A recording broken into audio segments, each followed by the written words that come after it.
حضور، حضرت حوا کو حضرت آدم علیہ الصلوۃ والسلام کی پسلی سے پیدا کیا گیا ہے، تو اس میں کیا حقیقت ہے، کیا حکمت ہے؟ نہیں، حقیقت تو ہے، تو بالکل صحیح حدیث مبارکہ، صحیح بخاری شریف کی حدیث مبارکہ ہے کہ عورت کے بارے میں فرمایا کہ آپ علیہ الصلوۃ والسلام نے خاص وصیت کی،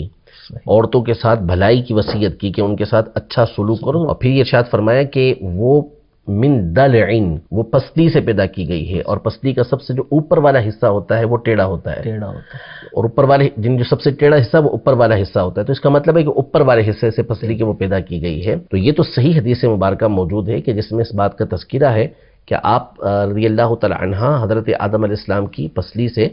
پیدا کی گئی۔ اب باقی رہا اس کے اندر کیا حکمت ہے، پیدا کیوں کیا گیا یہ پیدا حکمت تو ہے۔ بہرحال پیدا کرنے کی حکمت تو قرآن مجید فرقان حمید میں اللہ جل شانہ نے ارشاد فرمائی کہ اللہ پاک سے ڈرو کہ جس نے تمہیں پیدا کیا، یا ایھا الناس اتقوا ربکم الذی خلقکم من نفس واحدہ، جس نے ایک ہی جان سے تم تمام کو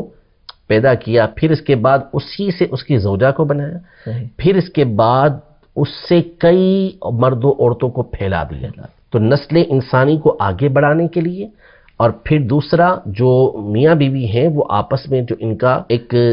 روحانی اور ایک جو تعلق ہوتا ہے دل کا، جو ایک دوسرے کے لیے سکون اطمینان کا باعث یہ ہوتے ہیں، وہ اور کوئی نہیں ہوتا۔ بالکل ایسے۔ تو مرد کے لیے عورت کا سکون ہونا اور عورت کے لیے مرد کا سکون ہونا، اس لیے ان دونوں کو ایک دوسرے کے جوڑے کے طور پر بھی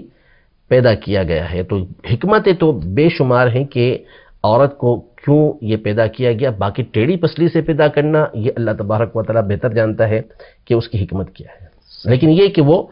مرد کے جز سے بنی ہے تو اس وجہ سے آپس میں ان کی الفت و محبت یہ بڑھتی ہے۔ صحیح۔